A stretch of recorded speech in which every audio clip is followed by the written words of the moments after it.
Guys, good evening. Ang kapayapaan ng Diyos sa ating lahat. Yan. Meron nga akong kinalikot dito guys na board. Ano to? Pujidin Subran. Yan. Ang issue doon nito ayaw mandar ng compressor o ng outdoor. Tingnan nyo guys. Tingnan nyo ha. Ayan, may power. Tingnan nyo. Umaandar to guys. Na-testing ko rito. Mandar siya. Tingnan nyo ha. Ito oh. Lang. Medyo yan. Ayan guys oh. Mandar pati compressor eh. Yan, kumana na oh. Pan motor niya. Yan. Yun oh, kumana na rin yung ating compressor oh. Oh, kumana na. Ang problema nito guys, magluloko talaga to. Itong unit na to. Gumagana siya pero minsan hindi. May nakita akong check ko to guys eh. Yung sa signal niya. Dito oh. Ito resistor na to. Yan. May problema yan. Yan, patayin ko muna. Kasi pakita ko sa inyo guys. Yan. Yan, pakita ko sa inyo ha. Ito resistor na to. Nakadugtong sa opto niya. Yan. 1K yan eh, at saka 4.7K. Yan. May problema yan guys, kaya magluloko talaga yan. Minsan naandar to pag mga ganito. Yan, tingnan nyo sa tingnan nyo yung value niya. Tingnan nyo, antayin natin. I-drain muna natin yung supply. Ayan oh. 7.3. Yan. Iyan na natin. Ibalik ta rin ko. 7.3K. Pero ang value niyan guys, 4.7. Pakita ko sa inyo yung number niyan. 4.7 yan. Ayan oh. Ayan oh. Ayan, 4. Nandito yung 4 baliktad kasi. 4 tapos 7, 2. 4.7K dapat ang i-reading yan. Hindi 7K. Ayan oh. Ayan, nagano na siya oh, 1.3 mega ohms. Ibig sabihin open to. Yan, punutin ko to ha, tapos itisting ko siya yung resistor. Kasi mahirap to guys kung katulad niyan umaandar na. Tapos ipapadala na natin sa tropa natin. Mamaya magpatay sindi siya. Maandar tapos mawala. Dapat i-check din natin to. Yung mga ganito. Tingnan natin to ha. Dapat 4.7 talaga to eh. Yun, tester ko muna to guys. Idikit ko muna to dito. Inang ko muna yung kabilang paa. Kabilang paa inangat ko. Ayan, o tingnan nyo to guys. Tingnan natin kung ang i-reading niya 4.7. Ayan. Tingnan natin na, may tumatawag na naman. Ayan guys, open oh. Open yung resistor natin. Ayan oh. Huwag ka muna tumawag. Nagla-live ako eh. Ayan oh. Oh, open.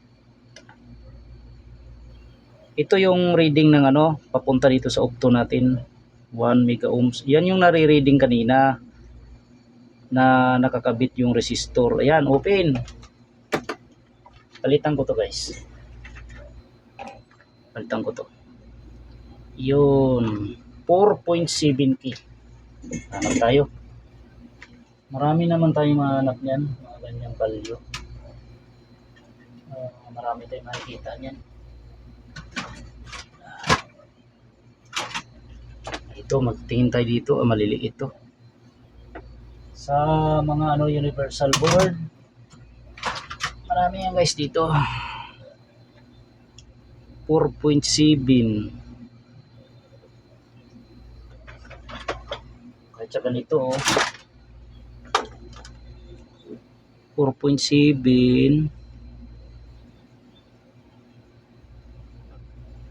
Tingnan natin na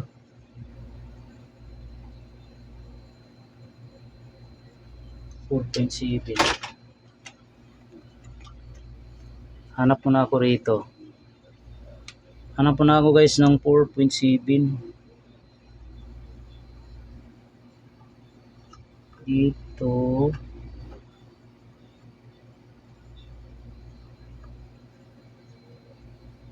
Teka lang ha. Malalaki kasi yan eh. Malaki yung resistor na yan. 1K dito. Ito guys oh. O ayan oh. 4.7K. Ayan. Ayan oh. 47001. Ayan. Pang ilan to?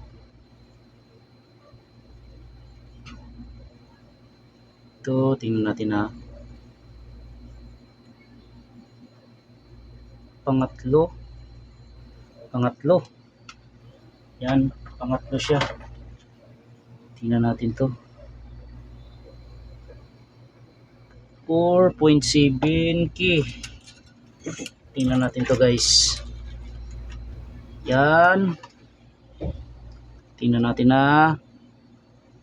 Tester natin to dito. Yun. Tingnan natin to. Kung sakto ang value nito. Ay. Dikit.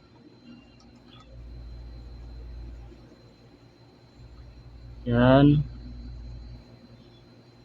Hinang ko muna isa paa nito. Hinang ko muna isang paa. Yan o, hininang ko muna isang paa guys. Yan. Tingnan natin ha kung 4.7. Ayan o, 4.671 yan. Yan yung ikabit natin. Okay. Okay to, okay. Ito yung ipalit natin. Palit natin dito. Maganda talaga guys, merong mga board na tawag nito, mga sira, itabi. Kasi mahirap. Ayan. Ayan. Ba yung tawag ng tawag? Kamu na nagla-live nga ako eh. Kaming mamaya na eh.